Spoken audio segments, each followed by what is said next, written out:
Well, happy Monday to you, Scott Baker. Indeed, Mikey. Here we go. Another edition of Lead Better. And I think this will be a fun one. It's kind of right down the strike zone for us here at Admired Leadership. It is. In part because it's sort of one of the very first things that you would encounter. The title of the field note is called The Authenticity Myth. And we have on our main platform kind of a complimentary introductory module on sort of the foundational principles of admired leadership. And the very first principle involves this idea of authenticity, which I have always loved the way that admired leadership defines it. And I think it was in some ways new to me. Did you feel the same way when you kind of wrapped your mind around it? I had the same kind of love story that you just described as well. I just think it's fantastic. And the way it was illustrated the best for me was in hearing one of our coaches say, I run into leaders all the time who say, if only my team would realize how much I cared about them. Like if they really knew how much compassion I had, right. Like my authentic caring self is something that they can't see, right? And so they were, opining on the idea that, number one, that they couldn't show that for some reason, right? But also that their perception of who they are versus the perception that their team had was so vastly different. And they wish that they could, like their team members could just know how desperately they cared about them. Right? Yeah. And the answer that was given was kind of straight-faced and straightforward. Is like, nope, that's not what authenticity is at all, right? Can't see inside your head. But I could see myself being trapped by that. Can you see it? Oh, yeah. I could see myself even saying that, right? Oh, if my kid even knew how much I cared about them, right? That, and I think the other side of the coin on this one to the negative, before we get to the insight that is sort of like, oh, here's a new way for us to look at authenticity. It's actually not a new way. It's a very old way. Is that, yes, there is this part of if they knew the authentic me and how much I cared. The other part is sort of this cultural moment that I feel like we went through. I mean, there was sort of this, the buttoned up, stiff upper lip, sort of a couple of generations ago, sort of approach to the world. Right. Even maybe going back to when my grandfather got out of World War II alive. They just didn't want to talk about it. We're just going to move on, and if there's things that we're feeling, we're going to bury those real deep. And then somehow, as sort of the decades went on, we also had this idea that defined authenticity as free expression, and that leaders who weren't being really vulnerable and very open about everything, that they weren't being authentic. And so I imagine you could actually have a leader who is concerned about their team thinking that, if they knew that I cared about them. And then there are some other leaders who are like, I care about my team and I want them to perceive me. I'm just really, I'm so into me, right? That I have to just express everything about, who I am and what, and in fact, I'm wrestling with this all the time about, am I the right leader in this organization? And it all became sort of this, to use the cliched old phrase, navel gazing around what authenticity means. And so I think both of those are foibles that people kind of go to one degree or another down those paths, don't you? I do. And, I actually think it's related to something that people hold very personal, right? I think that the way that American culture kind of deals with our religions, if I'm okay to say this, right? But that oftentimes we put more stock in whether or not you're earning your afterlife in your mental assent to what it is that you believe, rather than whether or not you're following the prescriptions of your religion. Yes. Right? And that now would point exactly to the point that you were beginning to hint at in your first point, and to where the field note comes in, which says that the issue here that we all have to grapple with is that this idea of authenticity by many leaders is very much misunderstood. And it's summed up in this one line, which is that authenticity as openness and transparency is a myth. And the definition that we use is that authenticity is about what you consistently do. Yes. That's actually how your people know you. And honestly, internally, you kind of have this sense too. If you're saying, I'm this kind of person, but you know that you're not acting like that every day, then at some level deep down, am I really that person? Right. So, but what if I do feel like I care more than what I'm showing? Right? Don't I get any points for that at all? Right? Well, yeah, probably. But I would say that there is a thing that I think we can add to this, which is that in the admired leadership definition of behavior, right? It's routines, it's habits, it's behaviors that sort of shape the way that we really walk around in the world as leaders.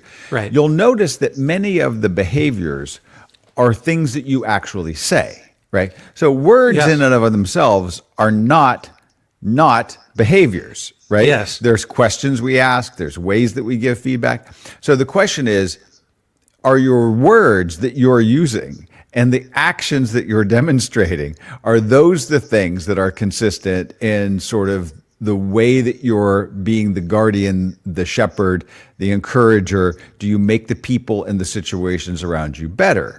That's a good question. And so I think that you have to say, I just have to get it out of saying it's okay here and okay here. Well, what am I saying? What am I doing? Right.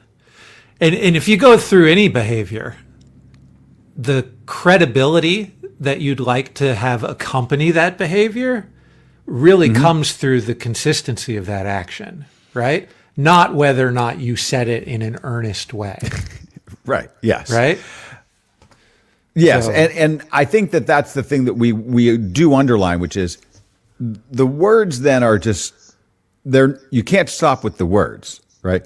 Because if you say, I really care about you, but then I actually don't do the things that demonstrate the care, well, then I think they're just words. The words are important. And in fact, the way that we use words sometimes define how we actually then do the behaviors. So I think that the thing here that we get to is, and you've heard me use this analogy before, which I've loved. Seth Godin has made the point that he thinks authenticity is in business circles and modern sort of psych circles just way overblown. And he's like, I don't want to go for a knee replacement and have my orthopedic surgeon really kind of wrestling with who they are, very vulnerable with the operating team. I want a professional who shows up, regardless if they're having a good day or not, and does their job. Yeah. And that there's a consistency about being a professional. Whether you're an orthopedic surgeon, whether you're an athlete, whether you're a leader, can you go about the job of doing the thing that you have committed to do? Right. Okay, so let's talk about this in terms of like third-party compliments as a behavior that we should. So that's one behavior that we've exposed to everybody. It's not, something that we are hiding from the world. This is a behavior that we've recognized in most admired leaders, that they don't just give out praise willy-nilly, but they are concerned about the idea that their credibility, that they're not perceived as being too flattering in the way that they talk. And so it creates this opportunity for a third way that a lot of admired leaders just give out compliments, not directly to people, but in a third party kind of way. And then that compliment becomes more credible. Okay. So that what I'm doing is like where my authenticity really lies. That if I authentically think that these people are great, so doing it in a different way, does it matter that I give out compliments in a third party kind of way versus I hand out praise and encouragement directly to people? It's more of an admired leader trait to give it out in a third party way. But how does doing it versus not doing it make me more authentic, right? How is, if I just keep it all in my head, because I really do think the world of Scott, but I'm never going to say it out loud. How does me saying it out loud in a third party way, especially, make it more, and I don't even know how to use the word there. How does it make it more authentic with that definition? Well, let me try this on. I think you can get too inside your head about being too inside your head. Okay. Right. And again, we often caution the idea that even if we're talking about third party compliments or any other admired leader behavior, that if you're going to use them as a technique or as a method, then it's not going to really work. It really has to be an expression of who you authentically are.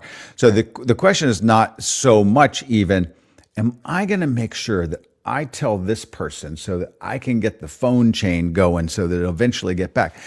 It's more a matter of, do I express appreciation for people? Right. And if authenticity is what I repeatedly do, what I do the most often, right?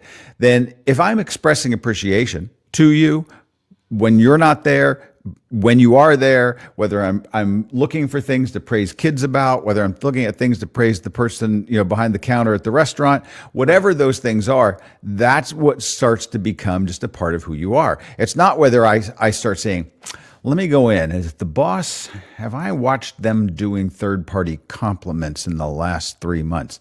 Right. I don't think that's it. But you have a sense. You just know. Is this person that I'm working for someone who appreciates the efforts of others? How do they express that? Right. And is there some pattern to it, some consistency to it, some reliability to it that I say, yeah, that's who they are? Right, right. So there was a moment where I wanted to make something like generosity an authentic part of the way that my kids are Sure, right. raised. So there's this struggle with parents between whether generosity is this authentic value versus whether or not they're just going through the motions, right? So I think this shows up most often in when they're saying sorry. You might tell a kid not to say sorry until they really mean it. Don't just say the words. I think a lot of parents kind of go through that strain. Sure, yeah. When it comes to generosity, though, I thought there might be this opposite tension where if I require my child to give up 20% of their income, wherever it might come from, to some charitable organization of their choice, but they have to actually see the $2 of the $10 that they earned go away. Does that actually is that really generosity that I'm creating, or is there a little bit of bitterness that I'm creating because I'm forcing? You are now the dad is now the IRS. Yes. Conscripting our money. Yeah. Right. And so me forcing them to go through those behaviors of actually giving that $2 away every single time, and they're like, that's a candy bar right there. Is that making them more generous? So is their authentic self generous because they've given, or not generous because they don't like the fact that they're giving? And is it not real authenticity until they like the fact that they're giving, right? So where is authenticity? Because there's kind of 3 stages to that. When do they become really generous? When they're doing it, or when they like it?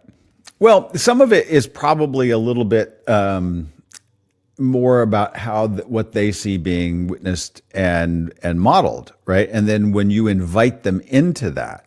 And so I think the fact that you're giving them a choice on where is this donation going to go, but you can also open that up in a couple of other ways. We have Alan, one of our partners, gives the illustration in one of our behavior videos that, and I don't know if he still does this as kids are older, but at least when they were younger, that he would had this slush fund of, he calls it $20 bills, which is if they're anywhere in the world and they see somebody that they want to give $20 to, they can give that $20 to that person. And they can be like, I have a sense about this person who's, perhaps somebody on the corner, and they've got a sign.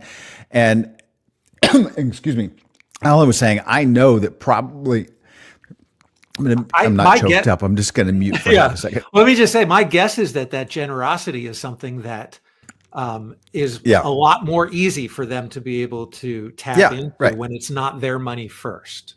Oh yeah, for sure. Yeah. And I think, but it's more the pattern of getting used to seeing it done. And so sometimes, and I've done this more with my youngest daughter than with some of my older kids, but like, all right, we're going to go and there's a couple of places where I sometimes will make surprise visits to drop food or some special gift around the holiday to some people that I know are in need, I just have my 11-year-old come with me. I have her take it up to the door.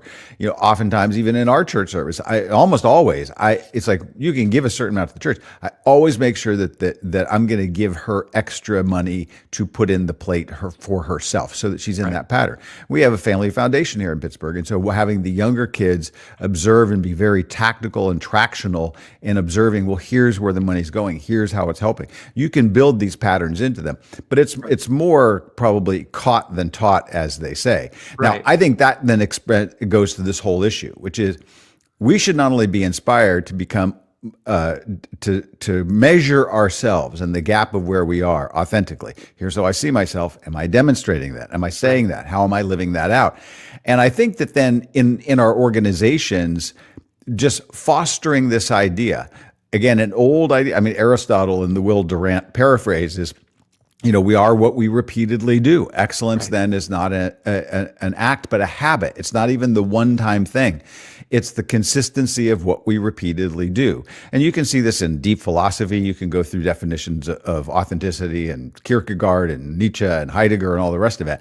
But you can just come back to this field note. It is what you repeatedly do. What does that look like? Right. No, I like the fact that this is a very old definition instead of a new one. But if we can show people how old it is and have them adopt it, that's great. Yeah, but it's very rich compared to so much of what you see in the world today, where it's just sort of like it's all about me. I've got to share this story, and it's not you can overshare. And in fact, I like the fact, I'll end on this because I know we're a minute over, that I read the book by the guy that was running the TED Talk organization. And he was talking about how when leaders get up to give TED Talks on any topic, one of the things that they've always said to them is, you should not be telling a story, a personal story that's going to leave you crying in a wreck and whatever. You need to have processed this yourself before you try to process it in front of a crowd, right? And we've all seen this, where we've seen a speaker and you're like, you're just working that out with us. And I think this is the issue, is if you're a leader who's like, well, I'm feeling this way and I just have to, well, sometimes you're expressing your anger, your frustration, whatever else, and you're just being an asshole. Yeah. So you need to have processed and thought through who you are as you present, and not use the collective expression as some sort of psychic experiment to try to get yourself on an even keel. Great. Yeah, I love it. Maybe. Okay. All right. Thanks. Thank you very much. Authentically, really appreciate this. Thank you. There we go. But Thanks, more Mike. than words, how do I actually show that? That's my real assignment here. Okay. Thank you. See you.